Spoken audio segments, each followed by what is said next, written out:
Welcome back to the Arctic Den. Today we are playing Don't Toy With Me. It is an older game, pretty sure it's a visual novel, something like that. Let's get into it.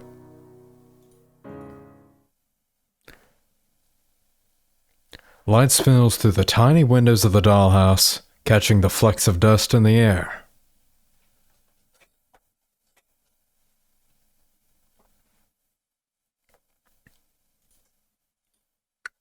Nice save menu. Though it's early in the morning, the inhabitants have been awake for a little while now. It has to be expected that toys wouldn't quite have the same grasp on time as you do. Whisker, you've hardly touched your tea. Well, it's a toy rabbit. What do you expect? Her least of all, she's an antique. You could at least pretend to drink it since I went through the trouble of making it. The stuffed rabbit sits at the table, a frown on its embroidered face. It turns its head away from the cup in defiance. Geez, you're so moody lately. I know it's not terribly fun to be stuck here alone with me, but you're not doing yourself any favors by being difficult. Don't you think we should be making the best of it? I disagree. I'd be trying to get out of here. I really wish you'd let me cut you a mouth so you could try to hold a conversation. The rabbit scurries off across the wooden floor and down the stairs.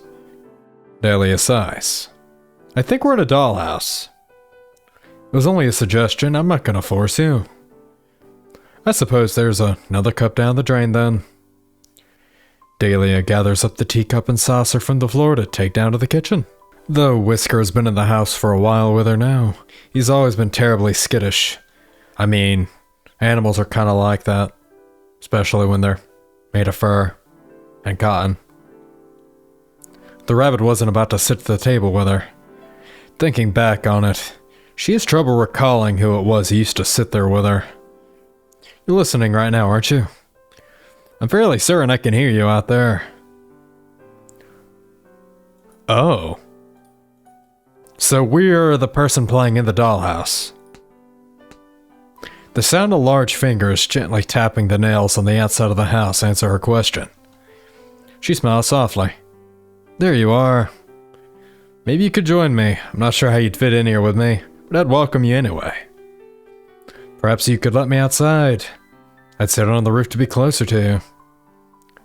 You know better than to give her way on that. The cork cracks on her face tell the story of a previous exertion outside the house. She's met with silence. Her smile holds patiently. For all of 10 seconds. Fine, then I won't be entertaining you either. If the urge to be reasonable finds you, I'll be reading in my room. She storms out of the kitchen and up the stairs. You decide to give her some time to cool off while you leave to run an errand. You have a feeling she'll lighten up when you retrieve your new purchase. Okay, so we are playing in a dollhouse. Cool. She prefers her home spotless, or at least she used to. Now it seems she settles for clean enough, and never bothers with the attic anymore. She oddly straightens the decorations atop her wardrobe. A heavy thump quickly undoes this. What? She turns, looking around in surprise. Hesitantly, she peers out of her bedroom door and down the stairs. Whisker is already in the foyer investigating. What is it? A new friend. She finds the large box taking up the entryway. Oh my, a present? Her eyes light up with interest. There's a quirk to her brow and she realizes it's cheap compressed wood. Something new then? Whisker presses his ears to the side of the box. He hops back away when he hears a cough from inside. She finally finds the hook on the other side, and undoes it from a small peg that holds the lid shut. She practically throws the lid open, a bright smile on her face. Oh, wild Whisker, look. A new friend. Exactly. Poor clown. Is he dead? I'm not dead. Oh, good. The clown in the box hangs limply when Dahlia drags him out of the box by his shirt. She's surprised to find he's mostly fabric with little structure underneath. His sleeves are half empty, tied at the seams with ruffles. All in all, his head is solid, but his body is plush. Hello, new friend.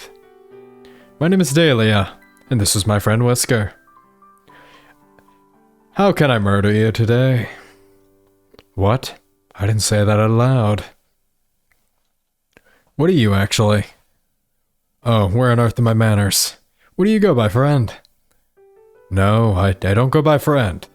And I'm a puppet. My name is Huxley. Huxley, how nice. And a puppet. Why, that does explain it. Let me take you to a chair. I shouldn't be holding you the whole time like a little bear. With Huxley comfortably situated in a chair at the table, Dahlia sits opposite of him. She's all smiles, even though the clown looks sullen. Here, have some tea. Oh, can you hold the cup? Have a silly straw. Thanks. Despite the thanks, the clown doesn't make any move to drink the tea. Are you alright? I don't expect you to be as excited as me, but you look upset. I'm not upset, but what's there to be excited for? You've taken me out of a box, and here I am, to sit in another box. The only difference is I'm not the only one inside this box. But that makes all the difference, doesn't it? I do enjoy watching Whisker, but he's not one for conversation. And now this won't be such a lonely place. What do you want to do? I'll show you that there's fun to have here. I don't want anything, thanks. Oh. Well, surely that isn't true. Everyone wants something. Do you want some quiet? We could lie on the floor and watch the star projector. If that's what you'd like to do. No. We're trying to find something you want to do. Do you want to tell jokes? You are a clown. Did you hear about the clown car that crashed out in the middle of nowhere? There were 30 casualties. Nice. Oh, I'll try again. What do you get when you boil a clown? A laughing stock. Oh, that's funny. Clown soup. I bet it would have polka dots too. Let me try. A clown named Pagliacci goes to see a therapist. Oh darn it, I messed it up. You're a funny lady. Oh, don't stop because I pointed it out. I'll start getting the idea you're determined to sulk. Sorry. I just haven't told any jokes in a while. No audience unless I got brought out just for that. So I stopped. What's the point? Honestly, I think he's evil. They might all be evil. I mean, it's literal living toys. It's like a weirder version of Toy Story. Which is also weird. The only choice I get is to not participate. So I started doing that, opting out. Oh, so you just don't do anything? Nothing I don't want to do. Which I don't do much lately, so yeah, kinda. He looks uncomfortable at the direction of the conversation. It's clear he hasn't had to explain himself at length before. Dahlia, on the other hand, is clearly mulling this idea over in her head. Do you think there'd be more to do if you could move around better? Since you could go anywhere you like? That'd make things easier for me. No offense, but I don't think I want you stitching anything onto me if that's what you're thinking. Why? Are you just assuming I'd be bad at it? I choose to keep my answer to myself. That wasn't what I was thinking about anyway. Wait here for a moment. I'll try not to go anywhere. She stands near the box Huxley arrived in and looks up, her gaze aimless as though she isn't quite sure where to look. Hello up there. I imagine you're still watching, yes? Thank you for sending me a new friend. I know I've asked for a lot, but I'm afraid I need to ask for something else. But isn't it for me, so I hope it might make up for it. So do you think you could give me something to help Huxley move? Perhaps wheels or a wooden skeleton? Help. You suppose there couldn't be any harm in it? If the puppet is really so broken it can't even keep her company, it doesn't do much good, does it? It'll have to be a modification so simple that even toys can figure it out. You have an idea? Surely with only a single item to work with, she'll understand what needs to be done. You place your gift in the box Huxley had arrived in. It's a spring. Are you going to turn him into a jack-in-the-box? This is perfect. Thank you so much. Seeing as it's a bit unwieldy, perhaps it isn't the best idea to bring it near the tea set. She ends up leaving it behind and fetching Huxley instead. Are you really gonna attach a spring to his body? That's uncanny. He takes a moment to get used to the balancing on the spring. He's like a Spoink from Pokemon. This certainly is different. I think I'm getting the hang of it though. The stairs will take some practice. That's what the railing is for. At least until you get better at jumping. Perhaps soon you'll be able to leap from the landing to the upper doorway in one go. Perhaps so. Everything else is upstairs, right? What about the back room? More stairs, unfortunately. That's the doorway to the attic. What's up there? More stairs. The ceiling, silly. And some odds and ends. Some things just really don't have a place in the house. But they still have to go somewhere. Perhaps we could eventually convert it into a bedroom for you. Your cruelty knows no bounds, Lady Dahlia.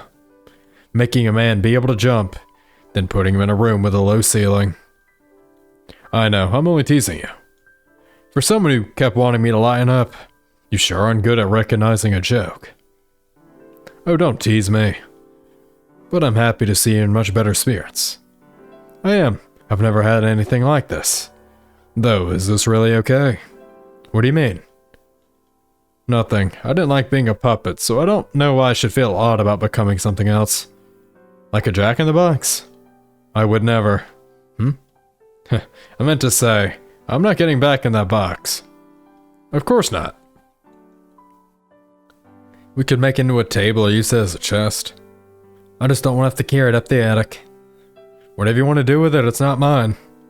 But yeah, I guess this makes me a jack out of the box. Oh, that's horrible. Dahlia tilts her head in confusion once more. Huxley spares her any explanation of the joke. I'm actually feeling a little fidgety now. I think I want to give the stairs a try. Will you show me the rest of the house if I make it up? Of course. With some time and effort, and a couple of paintings knocked off the wall, Huxley makes his way up the stairs. Dahlia feels perhaps a few new cracks were added to her face from worry.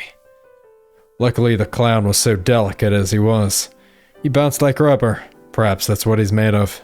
Huxley notes a lingering smell of paint and powders in the bathroom. Must be from Dahlia dealing with her face.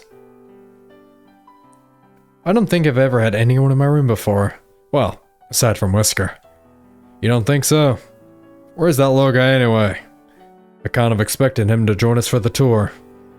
Oh, don't mind me. He's so jumpy these days. I couldn't even tell you why. Did there used to be more? I can't seem to recall. I know I knew a teddy bear once. Perhaps he was a friend of Whisker's. Husky waxes on in concern. Is remembering things a problem for you, Dahlia? In a sense, I suppose it is. Very little changes in the house, so the days tend to blend together. If I have trouble remembering something, I'd be hard-pressed to know whether it's due to forgetfulness, or because it happened longer ago than I realize. I don't trust her. And if you get curious, you could always read up on what I missed before I got here. Absolutely not. I keep it locked so even if you could... Wait. I keep it locked so you couldn't look at it even if you wanted to.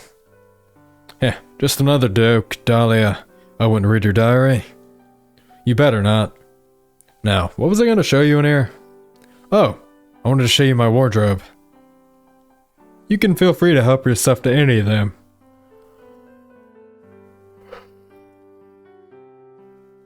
I have my bookcase in here as well. I have all the classics.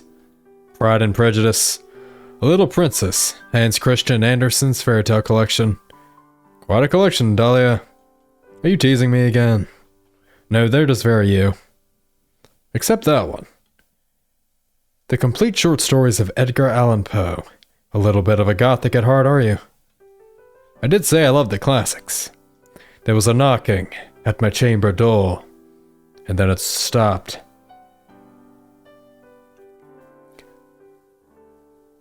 And the others have heard from a little and formal homework for him. I hate to say it, but it hasn't made me the most bookish kind of guy. Except maybe joke books. Huh, well, in your words, that's very you. There's no shame in it, but I warn you that you will eventually want to do some reading. Beggars can't be choosers for entertainment in this house. Though I'd be happy to read to you. I can see it now. I'll let you know if I have any trouble falling asleep. It's refreshing to see Dahlia looking so lively again after so much time by herself in the dollhouse. She had her own problems in the past getting along with other toys. The clown seems to be a good choice. Entertaining as a jester should be, but not so energetic he would impose upon her lifestyle. Huh. So there used to be other people in the house, but now they're dead. What did Dahlia do? It's a point of concern in some ways. Hopefully the rabbit doesn't come to be too affectionate with the clown. But for now, it's happy days within the dollhouse. You find yourself watching them regularly. Today they've gathered in the attic to improve Huxley's sleeping area. So, I presume a day has passed or something. It's not too bad. The spiders have been keeping me company at night. Spiders? Well, probably just little mites. I have wondered about some of the things you keep up here, though. Don't just change the subject after mentioning spiders. Are there really spiders up here? No, I was just joking. You better be, horrible creatures. Now, what were you wondering about? Well, I noticed some of these things seem out of place here. The painting, sure. But there are some old brass knickknacks in here that don't look like any of your other stuff. Like this big brass horse head. It's a knight, but you are right, it doesn't look familiar. And there's some old clothing up here too. Oh, really? What sort of clothing is it? Well, I found some bow ties. Like the formal kind, not like my ribbon. And no offense to our dearest lady, Dahlia, but they really wouldn't suit you. Do they belong to Whisker? No, Whisker doesn't really have any belongings. He only has a little bed in my room and a few toys of his own. Though half the time he seems to prefer playing with balled-up paper more than the things I make for him. One dust trash is a rabbit's treasure. I'm almost certain that's not how that phrase goes. Well, in any case, they seem like men's clothes to me. Though I did see some old hairbrushes and things as well. Huh. So there was a male doll, probably? Maybe the owner hoped for a more masculine doll. I'm sure I'm exactly what they were hoping for. They've had me this long after all. Well, the owner doesn't seem to be interested in doing much to your home regardless. Or they're using your storage for extra things. Oh, I'd consider that. And they get quiet at times, but that doesn't mean they lack interest. They love me. And I love them too. You two should get a room then. Or I guess a house. Oh hush, there's no need to be jealous, Huxley. I'm sure that they love you too. You wouldn't be living here if they didn't find something appealing about you. It must have been my sparkling personality then. Perhaps it was. Well, I don't have any doubts that they're just tossing me in her for your sake. How do you mean? Well, you've told me a few times how lonely it is without someone to have conversations with, and here I am. Yeah. Such a sourpuss. I suppose we'll find out next time they do decide to check in, right? I'll be holding my breath until then.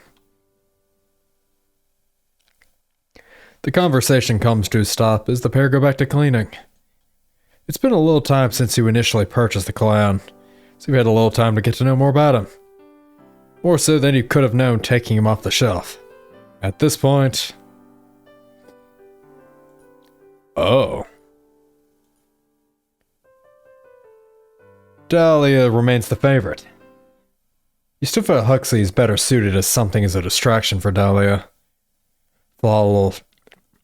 flawed little thing she is. You wouldn't have kept her this long if you didn't have some attachment to her. Especially with how poorly she gets along with other toys. She's quite lucky that even though she's so much trouble, you have a sentimental view of her. Hopefully the clown learns his place with time and stops bringing down the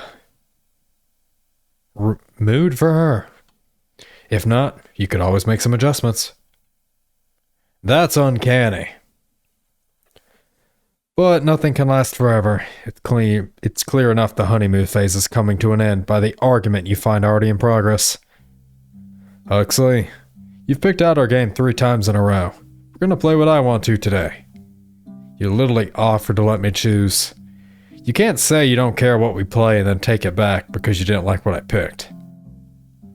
I didn't know you were gonna pick the worst one when I said that. The worst one? You seemed fine with it the other day. But fine, let's play this one, right? You like Parlor Detective, don't you? Are you serious? I'm just more in the mood for a word game. So you had a specific game in mind. I didn't recall which one I wanted until now. It's not as though I planned to argue with you. Could have fooled me. You'll feel better once we start playing. Hey Whisker, what do you make of this? He seems uneasy at being addressed in the middle of their tiff. Whisker doesn't even talk, Huxley. I know you're playing some joke. Whisker, do you think Dahlia already started the game without me? I'm still setting it up. Because I'm starting to think we're playing charades, or ESP tester. Or maybe just mind games. I don't think you expecting to take at my word requires you to be psychic. The only funny thing is how silly you're getting over board games. Yeah, well, maybe I'm not in the mood for your kind of game. So you're pitching a fit over not getting your way? Ah, that's rich. No, if you just said what you wanted from the beginning, I wouldn't care. Honestly, if you just wanted to watch paint dry and you were serious about it, that'd be fine with me. But I'd rather drink paint than get jerked around. Then enjoy the taste of your new colors. I'm not in the mood to play anymore. Dahlia shoves a little letter tab and gameboard back in the box she'd been removing them from. Even Huxley looks a little bit surprised at this reaction. It's odd to see him so worked up. Though he's been more lively since Dahlia helped him get on his feet, it's rare to see him feel so strongly about anything. Yeah, they're not getting along. Once the game is put away, Dahlia moves to push him along towards the door. What are you doing? We're not going to be playing anything now, so I want some time to myself. Get out of my room. How mature of you. Really befitting a lady of your caliber. Out. The clown finally exits the room and she slams the door behind him. It takes her a few moments, but she gathers herself and straightens out her dress. I swear I can't count on anyone to just be civil. She begins to write. You decide to leave her to her personal writing. The next morning you check into the dollhouse to make sure things have cooled off. Dahlia is waiting in the kitchen, presumably for the other toys. She seems to be lost in thought. Good morning, Dahlia. His tone is flat, cautious perhaps. Good morning, Huxley. The clown is caught off guard for a moment by this, but regains his composure. I was just waiting to make breakfast. I assume Whisker won't be joining us, but that's alright. I'll leave out some leftovers for him. What will we be having today? You're leaving it to me to choose? Oh, sorry, I wasn't asking. She must have meant you then.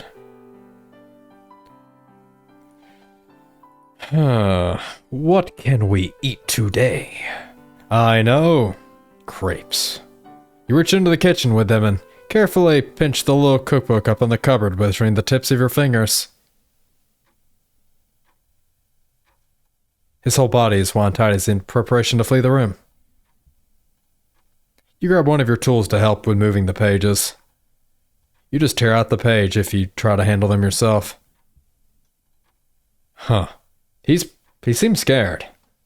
You take your hand out as soon as the item is passed off. Oh, it's been a long time since I made crepes. I have some wonderful juicy strawberries in the fridge as well. That'd be perfect for this. I love it however you're having yours. Oh, How can you tell when they're here anyway? You ask so readily. Oh, I ask every day. Usually sleep in though, Mr. Lazy Bones. Lazy No Bones? Well, yeah, I was having some trouble sleeping, so I'm up early. Let's have some chamomile tea before bed tonight to make sure you'll sleep well then. He'll never wake up if he drinks that. You're gonna love him, promise.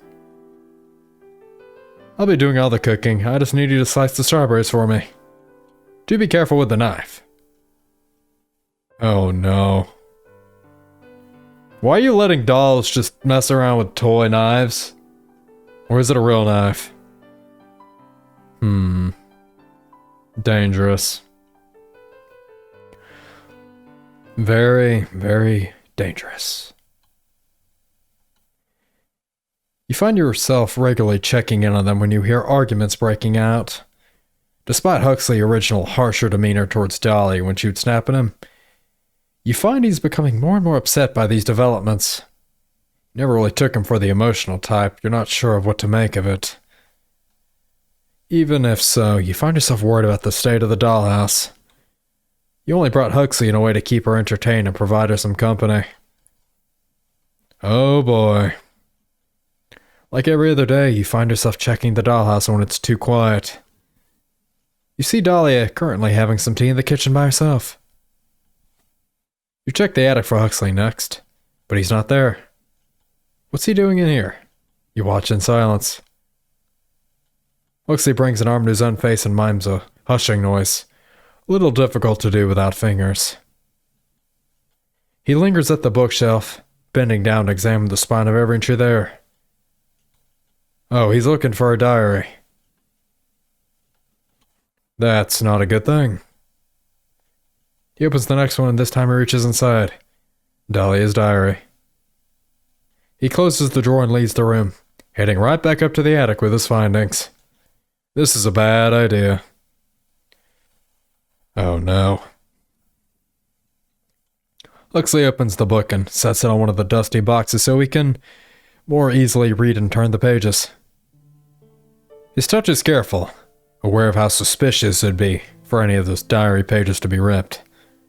Though he notices right away some of the older ones are missing. You originally had taken those out for Dahlia, but now you're glad you did for an entirely different reason. Never thought about other toys snooping. Dear Diary, I can't seem to find my own journal, so we'll be starting fresh.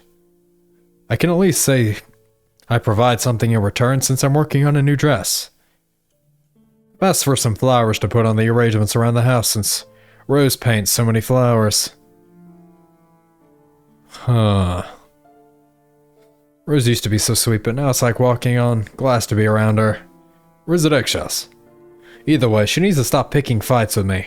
Our owner is only excited by her because she thinks something new enough is to be a novelty. Oh dear. A crude drawing of a doll's head with wind blowing in one ear and out the other going to the next page.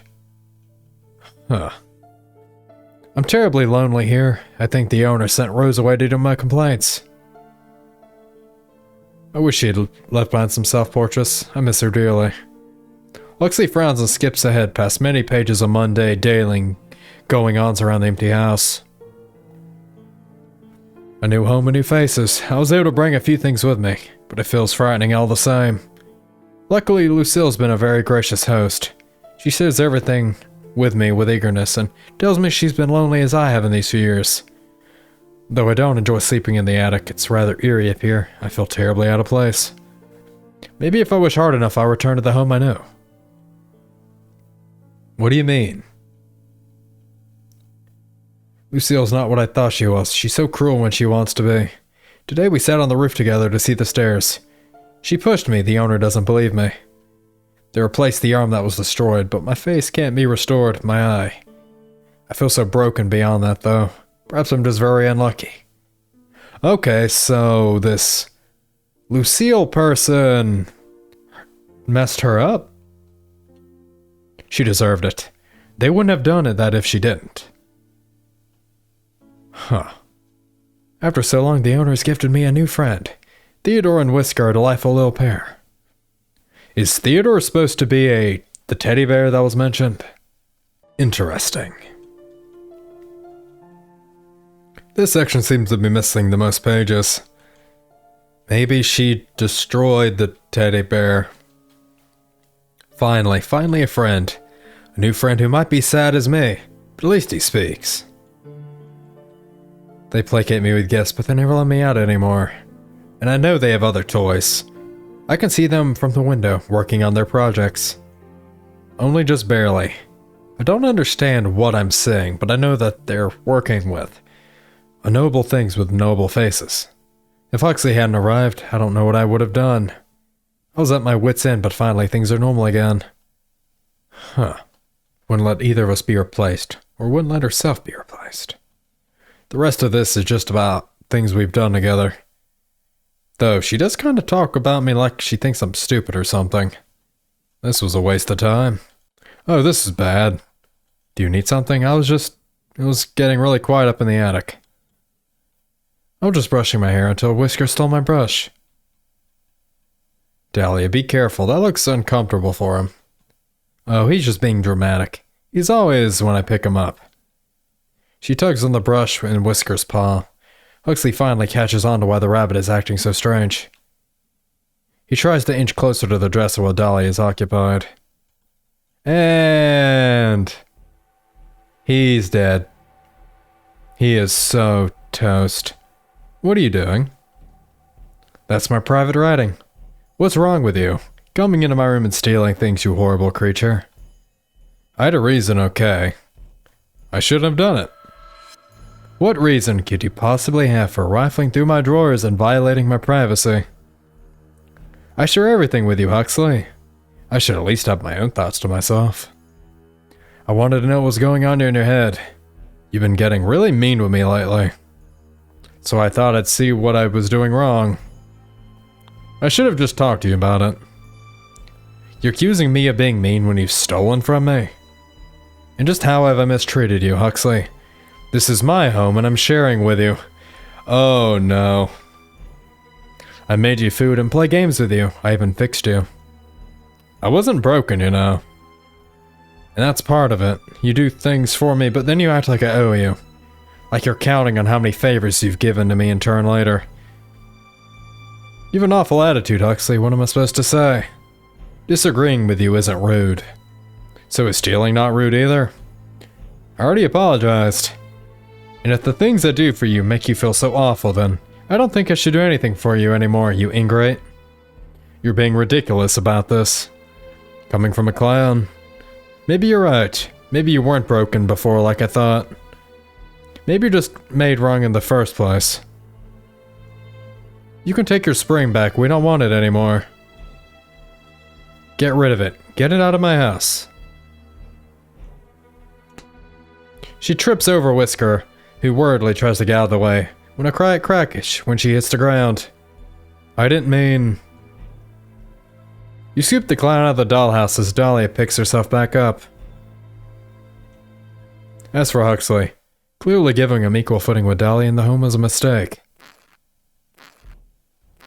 You carefully tear out the sections of fabric that keeps the spring in place in the puppet's body. Once it's done, you set the metal piece aside.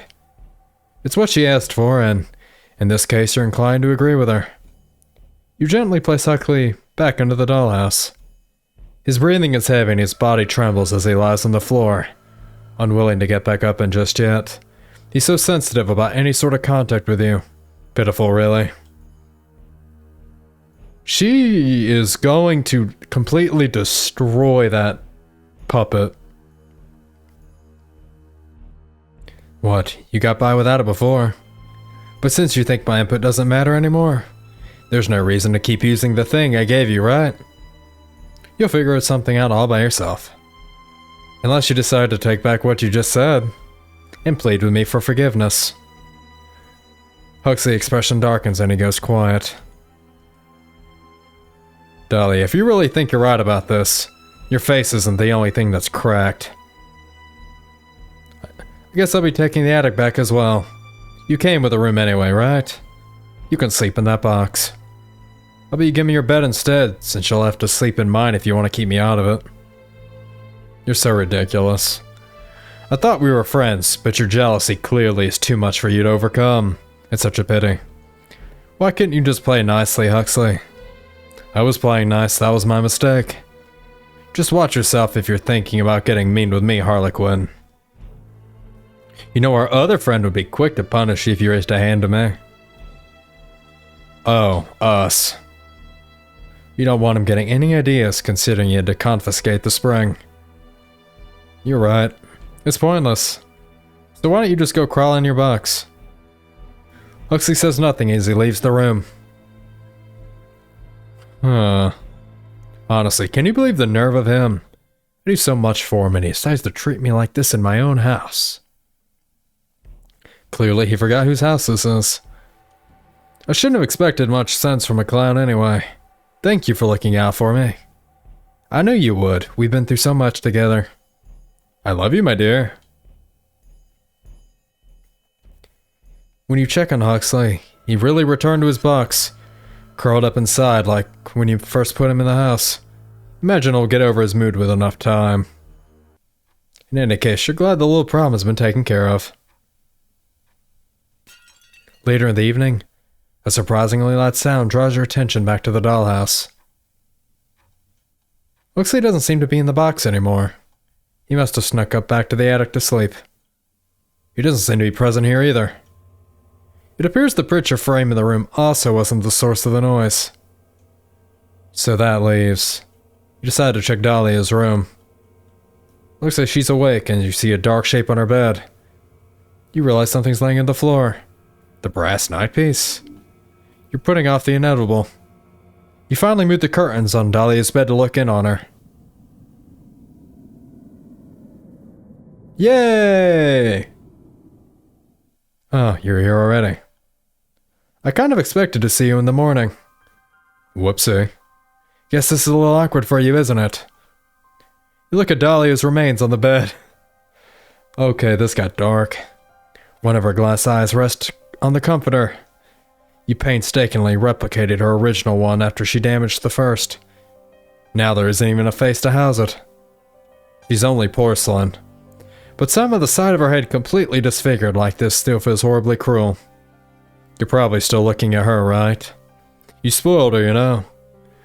It's pretty awful of you to put me in this position, but maybe worse for her. I can't imagine someone get to be in her position without being enabled in some ways. Maybe that's why she couldn't get along with anyone before me. But hey, you have a new favorite now, right? Even if you hate me, I'm the only one now. Or do you only like pretty little dolls? Oh, I didn't do anything to Whisker. I haven't seen him since I got the chess piece from the attic. What do you care anyway? If you liked him, you wouldn't have let Dahlia treat him like a pet. Doesn't matter now. I hope he got out. You're probably gonna break me now anyway, right? Better he doesn't have to see that or see her. Okay. I'm glad we finally got to the action. We're gonna keep him. You gently lift Huxley out of the dollhouse. It's well and truly tempting to pick the puppet up and pop his sculpted little head off his shoulders. But what would be the point of it? You have nothing left, just an empty dollhouse. You're not sure how you managed to lose control of the situation so quickly. You were only away for a little while. You shouldn't have to watch the house for every second of every day. You could never stop it when it happened with Dahlia. Of course you couldn't stop it when it happened to her either. In the end, maybe it is on you for not maintaining a better balance in the household. You can't be sure.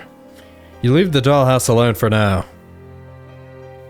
You may come back to check on Huxley and start the arduous task of attempting to build a connection with him. It shouldn't be impossible, even if he's the difficult type. Dahlia was the difficult type too. It took a lot of work to get her to do as you wanted, and involved a lot of compromising. Maybe too much compromising. Huh. Ending bit 1B, your new friend. Well then.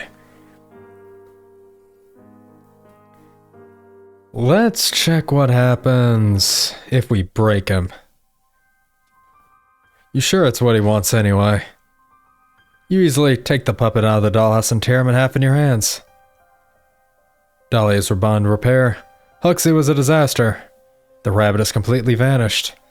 You have to start over from scratch. Perhaps you'll avoid choosing such big egos in your next project.